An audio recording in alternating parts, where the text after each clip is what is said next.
Hello and welcome. In this video, I will explain you lesson 7, A Visit to Cambridge. This chapter is a part which is taken from Heaven on Wheels. Okay, ये chapter Heaven on Wheels नाम के book का एक part है which is written by Firdaus Kanga. Okay, through this chapter we will come to know about two men who are disabled.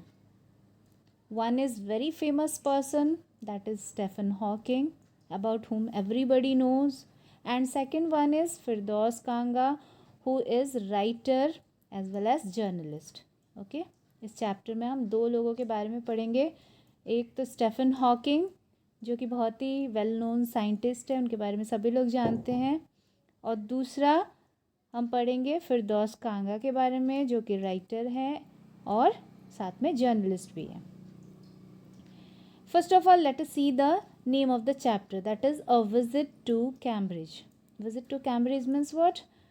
Cambridge, it is a famous place in England. ठीक है, Cambridge बहुत ही famous place है England का. Where writer went, जहाँ पे writer गए हुए हैं, and there he came to know about Hawking and he met him and what all things he discussed with him we will read in all the things, all those things in this chapter. ठीक है, कांगा जो कि Hawking से मिले वहाँ पे Cambridge जाके, और जो भी डिस्कशन उन दोनों के बीच में हुआ है वो इस चैप्टर में हम पढ़ने वाले हैं. Okay, now I will tell you something about Firdaus Kanga, writer of this lesson.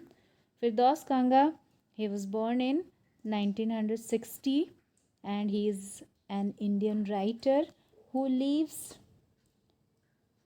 in who was living in Mumbai and now at present he is living in London, and he had written novel Trying to Grow.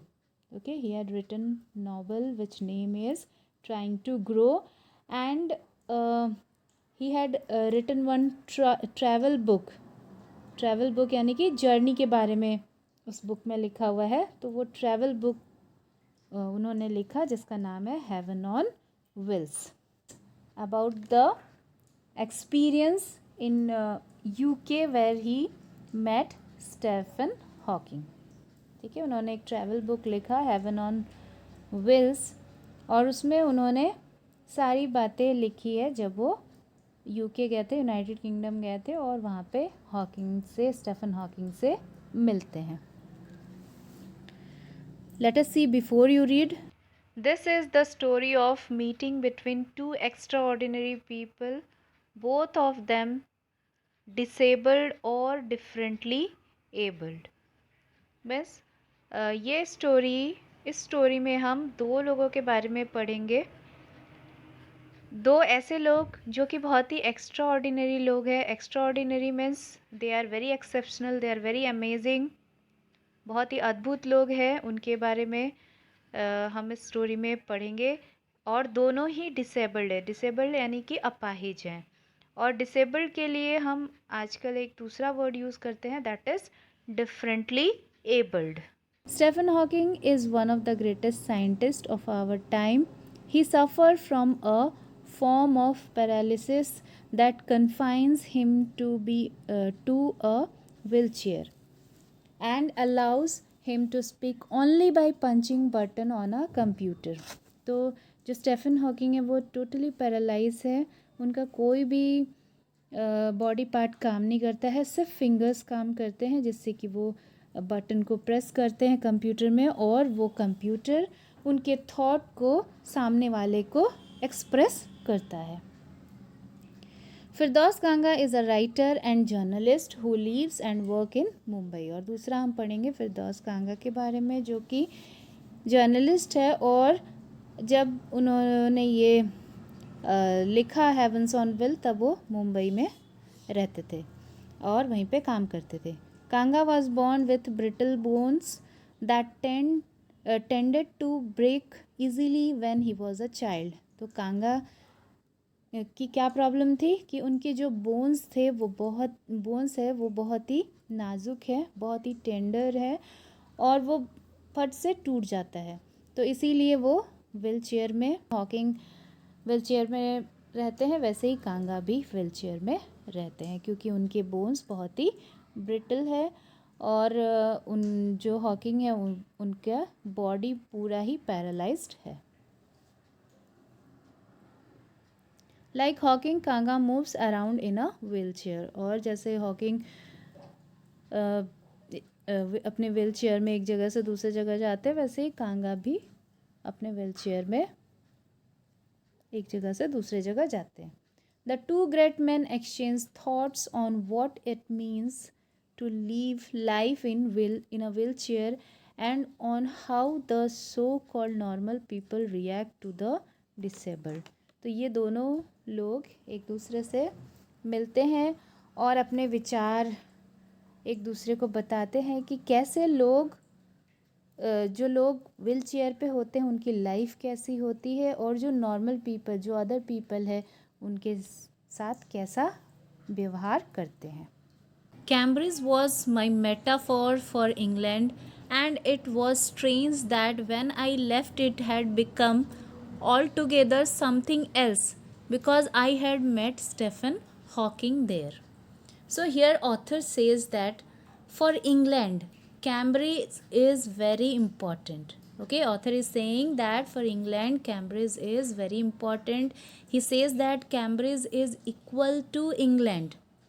Okay, author यहाँ पे बोलते हैं कि Cambridge England के लिए बहुत important है। वो ये भी बोलते हैं कि कैम्ब्रिज इंग्लैंड के लिए के जैसा है, कैम्ब्रिज और इंग्लैंड एक ही जैसा है।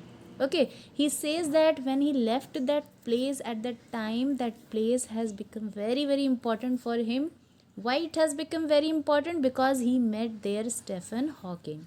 वो बोलते हैं जब उस प्लेस को वो छोड़ते हैं, पहले वो ये सोचते हैं कि कैम्ब्रिज और इंग्लैंड एक ही जैसा है, एक ही है, लेकिन जब वो प्लेस को छोड़ते हैं, जब वो कैम्ब्रिज को छोड़ते हैं, तो उन्हें ऐसा लगता है कि वो प्लेस उनके लिए बहुत ही इम्पोर्टेंट हो गया है क्योंकि वहाँ पे वो स्टेफन हॉकिंग से मिलते हैं। It was on a walking tour through Cambridge that the guide mentioned Stephen Hawking, poor man who is quite disabled now, though he is worthy successor to Isaac Newton, whose chair he has at the university. Now author is saying that while walking with his guide through Cambridge, he came to know about Hawking. Okay, जब वो अपने guide के साथ walk कर रहे थे तब उनको हॉकिंग के बारे में पता चलता है। और हॉकिंग के बारे में कौन बताता है? उनके गाइड ने उनको बताया हॉकिंग के बारे में। His guide has told him about Hawking. Okay, his guide has given information to the author about Hawking. Okay, guide said that Hawking is disabled. Okay, guide say here one word is written, poor man. Guide has used poor man for Hawking. Why he has used this word? Because Hawking is a disabled person. Guide बोलता है कि Hawking एक बेचारा आदमी है। क्यों बोलता है? क्योंकि वो डिसेबल्ड है, बट ही इज़ वर्दी। ये वर्दी यानी कि काबिल। Okay, he says that, guide says that he is worthy successor to Isaac Newton. ठीक है, वो गाइड बताता है कि वो डिसेबल्ड है तो, लेकिन वो वर्दी सक्सेसर यानी कि काबिल वारिस जिसको बोलेंगे। वर्दी मीन्स काबिल एंड सक्सेसर मीन्स वारिस। तो वो एक काबिल सक्सेसर है किसका? आइजैक न्यूटन का। आइजैक न्यूटन कौन थे? ही was a scientist. Okay, and the Stephen Hawking is also a scientist. So that guide said to author that he was a worthy successor of Isaac Newton. Simply we can say that Stephen Hawking has taken the place of Isaac Newton. ठीक है, guide बताता है कि जो Stephen Hawking है वो Isaac Newton का place ले लिए हैं। ठीक है, कैम्ब्रिज में पहले जिस प्लेस पे आइजैक न्यूटन हुआ करते थे, अब उस प्लेस पे कौन है? स्टीफन हॉकिंग है। And I started because I had quite forgotten that this most brilliant and completely paralyzed astrophysicist, the author of A Brief History of India, one of the biggest bestseller ever, lived here. So now author says that he had forgotten about Hawking. वो बोलते हैं कि वो Hawking के बारे में भूल गए हैं। And when his guide had reminded him about Hawking, then he thought that how can he forget about such a brilliant person. वो ये सोचते हैं कि वो कैसे हॉकिंग के बारे में हॉकिंग को भूल गए। ठीक है, वो कैम्ब्रिज आए और हॉकिंग को कैसे भूल गए, जबकि वो बहुत ही इंटेलिजेंट पर्सन है। Okay, then he says that he is very intelligent person and also completely paralyse. जो हॉकिंग है वो कम्प्लीटली पैरालाइज्ड है। उनके जो फिंगर्स है बस वही काम करते हैं या फिर आइज़ काम करते हैं, नहीं तो उनकी पूरी बॉडी पैरालाइज्ड है। और वो उनका फिंगर काम करता है, इसलिए वो फिंगर के थ्रू अपने कंप्यूटर में टाइप करते हैं और फिर कंप्यूटर वो उनके थॉट्स को दूसरे तक पहुंचाता है। Then author says that Hawking is also author of A Brief History of Time. Author बताते हैं कि हॉकिंग ने एक बुक लिखा है जिसका नाम है a brief history of time, and this book was sold in the market in a very large number. और ये जो बुक है ये बहुत ही ज़्यादा मार्केट में फेमस है, बहुत ही लार्ज क्वांटिटी में बिकता है। Okay, next, when the walking tour was done, I rushed to a phone booth and almost tearing the cord so it could reach me outside, phoned Stephen Hawking's house. There was his assistant on the line and I told him I had come in a wheelchair from India. Perhaps he thought I had prepared myself all the way to write about my travels in Britain. I had to see Professor Hawking. Even 10 minutes would do. Half an hour, he said, for 3:30 to 4.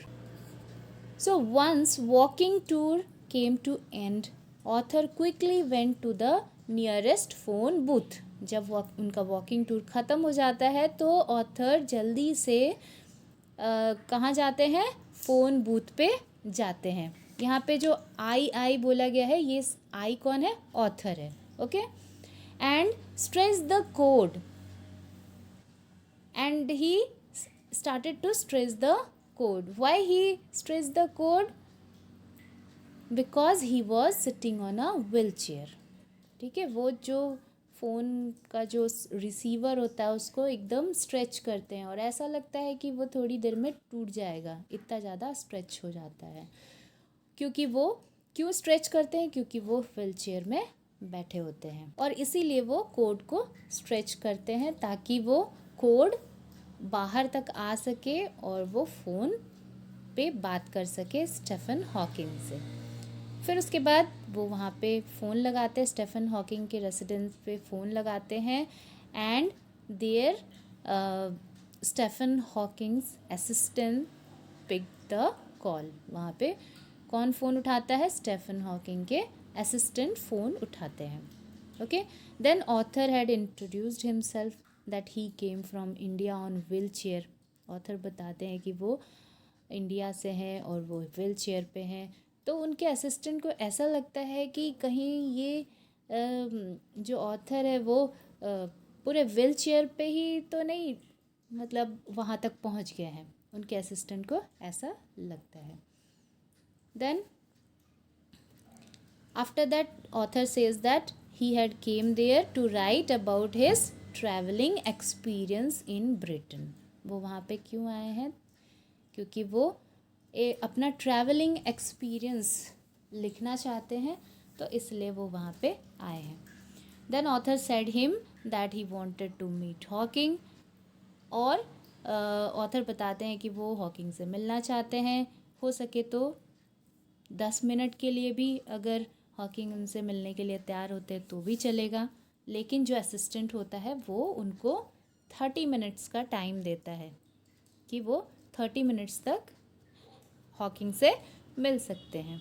और he had given the time of 3:30 to 4 the next day. Okay, Hawking से मिलने का time भी बता देता है कि वो 3:30 से 4 o'clock के बीच में हॉकिंग से मिल सकते हैं.